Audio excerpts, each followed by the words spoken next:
तारे और 9 नंबर का जो हिंसा है जिस दिन वो थी, क्या कहते हैं, क्या कहते हैं, मेरे मुंह से निकल रहा है, वोट ऑफ नो कॉन्फिडेंस थी। उस दिन भी आपने कहा था कि 9 तारीख है और उनके लिए बहुत फेवरेबल दिन है, लेकिन फिर भी। हाँ देखिए, मैं वर्दा आपको बताता हूँ कि मैंने उस दिन भी आपको ये बात कही थी कि मेरी प्रेडिक्शन ये है कि खान साहब अपने 5 साल पूरे करेंगे और ऑपोजिशन उनको कभी हटा नहीं सकेगी अनटिल अनलेस के वो असम्बलियाँ खुद डिसॉल्व कर दें। एक चीज़ और ये हमने देखा कि खान साहब ने असम्बलियाँ खुद डिसॉल्व की हैं इस टाइम पीरियड में, अगर हम देखते हैं तो।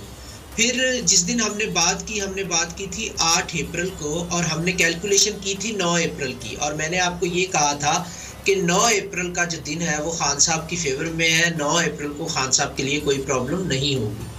तो हम 8 अप्रैल को बात कर रहे थे 9 अप्रैल के अदाद-ओ-शुमार की। तो अगर हम देखें तो 9 अप्रैल के जब रात के 12:02 हुए थे तो उसके बाद कार्रवाई शुरू हुई, जो भी शुरू हुई 9 अप्रैल के 12 बजे तक जो है कोई प्रॉब्लम खान साहब के लिए नहीं। तो अगर हम न्यूज़ देखें तो 9 अप्रैल को रात 11:58 पे अनाउंस किया गया था कि 5 मिनट का ब्रेक है, इसके बाद दोबारा आएंगे। तो 12:02 पे नेक्स्ट कार्रवाई शुरू हुई थी जो कि 10 अप्रैल का दिन शुरू हो गया था। तो हमने बेसिकली उस दिन जो बात की थी वो 9 अप्रैल के दादोशुमार की थी। और जो मेरी ओवरऑल प्रेडिक्शन थी वो ये थी कि खान साहब को कोई हटा नहीं सकेगा अनटिल अनलेस कि वो असम्बलियां खुद डिसॉल्व कर दें। तो अभी क्या सूरत हाल देखते हैं आप? और आपने देखा कि खान साहब ने असम्बलियां डिसॉल्व की और ये राइट है प्राइम मिनिस्टर का और सदर पाकिस्तान का कि वो असम्बलियां डिसॉल्व कर सकते हैं। उसके बाद क्या हुआ वो एक अलग कहानी है दोबारा से।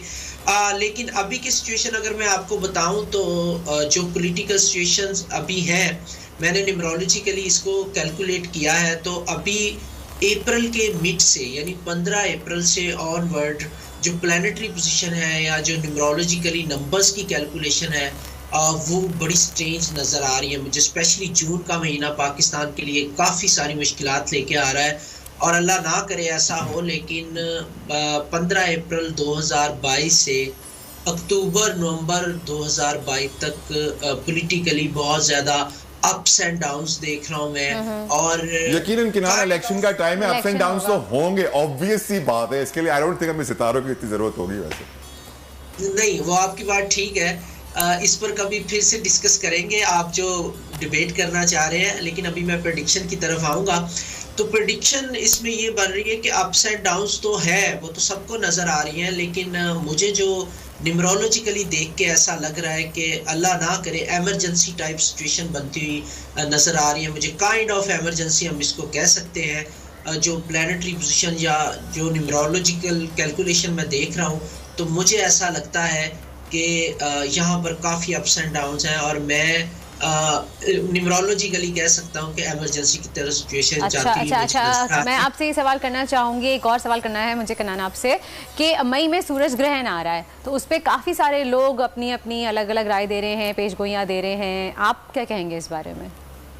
यही चीज़ है कि देखिए जून के बाद से मई जून के बाद से प्रॉब्लम्स जो हैं वो पाकिस्तान के लिए नज़र आ रही हैं। पॉलिटिकल क्राइसिस में पाकिस्तान नज़र आ रहा है। उस सूरज ग्रहण को अगर मैं देखूं, अगेन वही बात कि यहाँ सबको लग रहा है कि इलेक्शन आ रहे हैं, इलेक्शन हो रहे हैं। लेकिन अनफॉर्चुनेटली न्यूमरोलॉजिकली या एस्ट्रोलॉजिकली देखते हैं तो मुझे ऐसा लगता है कि एमरजेंसी की तरफ सिचुएशन जाएगी या काइंड ऑफ एमरजेंसी सिचुएशन रहेगी। और इलेक्शंस अभी तो फ़िलहाल जो है वो नज़र नहीं आ रहे, लेकिन पॉलिटिकल क्राइसिस जो है वो नज़र आ रहा है।